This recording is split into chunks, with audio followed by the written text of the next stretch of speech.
বাংলাদেশ অস্ট্রেলিয়াকে অস্ট্রেলিয়ার মাটিতে টেস্ট হারিয়েছে। 3.5 দিনে হারিয়েছে। 3.5 দিনে যে 11টা সেশন খেলা হয়েছে, সেই 11টা সেশনের সবগুলো 11টা সেশনের সবগুলো আবার বলছি 11টা সেশনের সবগুলো অজিতের এগেনস্টে ডমিনেট করে বাংলাদেশ টেস্ট জিতেছে অস্ট্রেলিয়াতে।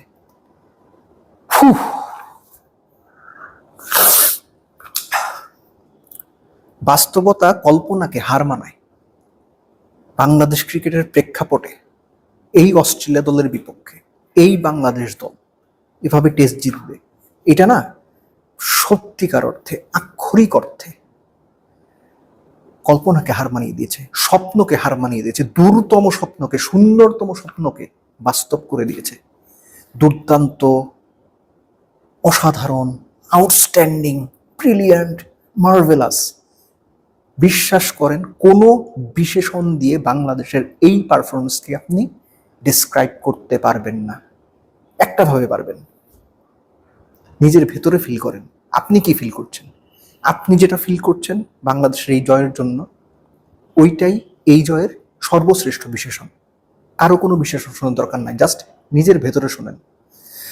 তৃতীয় দিন শেষেই অ্যাকচুয়ালি বাংলাদেশ হাত ছোঁয়া দূরত্বে ছিল, আমি আমার আলোচনাতে বলেছি, কিন্তু এই হাত ছোঁয়া দূরত্বের জয়টা ছিনিয়ে নিতে হলে প্যানিক করা যাবে না, মাথা ঠান্ডা রাখতে হবে, শান্ত থাকতে হবে, হুড়োহুড়ি করা যাবে না। বাংলাদেশ এই কাজগুলো করেছে, দারুণভাবে করেছে। গলার কাটা হয়েছিলেন ক্যামেরন গ্রিন, কিন্তু বাংলাদেশ খুব ভালো জানতো অস্ট্রেলিয়াকে কিভাবে চাপে রাখতে হবে, কেননা আগের 10টা সেশন তারা সেটা 9টা সেশন তারা সেটা করেছে, দারুণভাবে করেছে। অস্ট্রেলিয়ার বেসিক্যালি এখান থেকে ওয়ে আউট ছিল না, যদি অবিশ্বাস্য কোনো কিছু হতো। অবিশ্বাস্য কোনো কিছু বাংলাদেশ করতে দেয়নি। সবার আগে যে নামটা আসবে দ্বিতীয় ইনিংসে, মেহেদী হাসান মিরাজ। যেভাবে অ্যালেক্স কেরিকে শার্প টার্নে বিট করে এইচ নিয়ে চলে গেল, যেভাবে ওয়েবস্টার বোল্ড আউট হলেন, যে ধরনের বলে, আগের দিনের আলোচনাতে আমি বলেছিলাম যে স্টিভেন স্মিথের কট অ্যান্ড বোল্ডটা most likely match deciding caught and bowled. 5 wicket Miraz deserve করে। এবং আমি আবারও বলছি, মিরাজ যদি টেস্ট ক্রিকেটে সবচেয়ে বেশি মনোযোগ দেয়, সাকিব আল হাসানের পরে বাংলাদেশে টপমোস্ট বেস্ট অলরাউন্ডার হিসেবে বহু বছর মিরাজের নাম টিকে থাকবে। 5 উইকেট মিরাজ ডিজার্ভ করে, আমি আবারও বলছি। তবে বেসিক্যালি এই ম্যাচে আমার বিবেচনায় ম্যান অফ দ্য ম্যাচ একজনকেই দিতে হবে, একজনকেই দেয়া হয়েছে।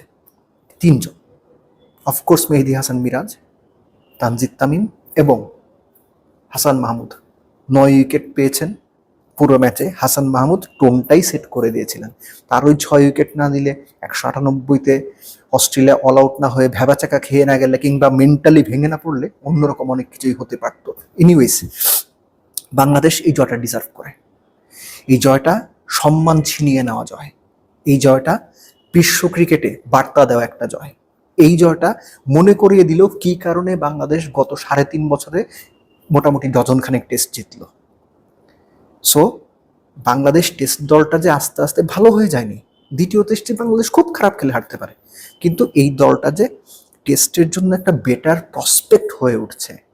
হোম অ্যাওয়ে 2 কন্ডিশনে বাংলাদেশ যে অপোনেন্টের জন্য সমীহ জায়গা নিয়ে থ্রেট ক্রিয়েট করা একটা দল হয়ে উঠছে, সেটার বার্তা। আবারও বলছি, এই জয়টা সুন্দরতম স্বপ্নকেও না বাস্তব বানিয়ে দিয়েছে।